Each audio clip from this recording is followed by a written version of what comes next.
तो नहीं कहेंगे कि बड़े बैंक पर बड़ा एक्शन है, क्योंकि अगर एचडीएफसी बैंक पर एक्शन हो सकता है तो किसी पर भी हो सकता है। और यही एक्शन इसी तरह का एचडीएफसी बैंक पर हुआ था और उन्हें 9 से 12 महीने लगे थे इस पूरे मैटर को सुलझाने के लिए। आरबीआई ने क्या किया है? आरबीआई ने 2 चीजें की है। पहला, कोटक बैंक अब किसी तरह से कोई भी नया क्रेडिट कार्ड इशू नहीं कर सकता, पॉइंट नंबर 1। और पॉइंट नंबर 2, कोटक बैंक का कोई भी कस्टमर अगर बनना चाहता है तो उस कस्टमर्स को ऑफलाइन कोटक की ब्रांच में जाके ही अकाउंट खुलवाना होगा।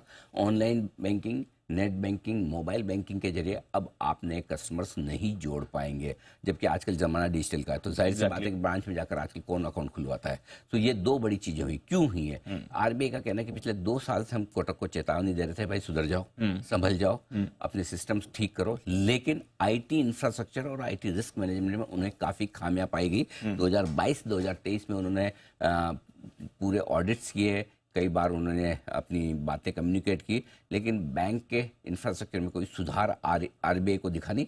मेरे ख्याल से 15 अप्रैल को एक दिक्कत आई थी, टेक्निकल प्रॉब्लम, जिसमें debit card, UPI transactions, net banking वगैरह में काफ़ी कस्टमर्स को प्रॉब्लम आई थी।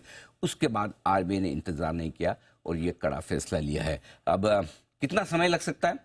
वैसे लोग कह रहे हैं कि 6 महीने में सोल्व हो जाए, लेकिन अगर एचडीएफसी बैंक को 9 से 15 महीने लगे हैं तो क्या कोटक को इतना समय या इससे ज़्यादा नहीं लगना चाहिए? ये क्वेश्चन मार्क हो सकता है। या फिर अगर कोटक ज़्यादा जल्दी करने की कोशिश करे, फिर भी एक चीज़ समझिए, 6-9 महीने तो कम से कम गए।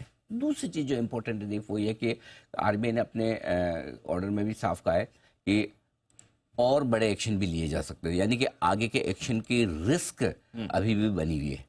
तो ये मुझे लगता है कि एक कोटक बैंक के लिए बड़ा झटका है। दूसरी बात है कि कोटक बैंक का यूपीआई ट्रांजैक्शन के मामले में 9वें नंबर पे है। करेक्ट। तो ट्रांजैक्शंस भी उनके ज़्यादा हैं, तो वो असर पड़ेगा। अच्छा, किसी का फायदा किसी का नुकसान। क्रेडिट कार्ड बिजनेस दूसरी जगह शिफ्ट होता हुआ दिखेगा। नए कस्टमर्स इनके पास नहीं आएंगे। सो ओवरऑल मुझे लगता है कि एक सेटबैक इमेज के लिहाज से, नाम के लिहाज से और काम के लिहाज से। सो आई थिंक बाजार का रिएक्शन, जहाँ तक मेरा सवाल है, एक नीजर रिएक्शन आएगा ही आएगा। बिल्कुल आएगा, आएगा। मतलब वो 5% घटता है, 10% घटता है, ये कहना मुश्किल है, लेकिन घटेगा जोर से। क्योंकि एक्चुअली है ना, क्या होता है, एक्शन और रिएक्शन उस खबर पर ज्यादा होता है जो अनएक्सपेक्टेड होती है। ट्रू। जिसका आपको पता ना हो, जिसका पता हो उसको कोई मतलब नहीं है। अब दूसरा एक्शन कभी होगा तो शायद उतना ना घटे, राइट, क्योंकि आपको पता है कि कोटक बैंक वल्नरेबल है इस तरह की चीजों के लिए। सो मेरा ये समझना है कि एक बड़ा एक्शन आ सकता है। अब ये है कि किस तरह की पोजीशन, और सबसे बड़ी दिक्कत एक और है कि आज मंथली एक्सपायरी के दिन ही ये एक्शन होना है। सो आई थिंक दोनों को मिलाकर देखें तो 5 से 10% के बीच में कहाँ जाकर घटेगा, कहाँ जाकर गिरेगा, ये कहना मुश्किल है, लेकिन इतनी कमजोरी तो बनती है। और आज कोटक बैंक की वजह से दबाव बैंक निफ्टी पर भी रहेगा। अब देखते कोटक और एक्सिस की लड़ाई है।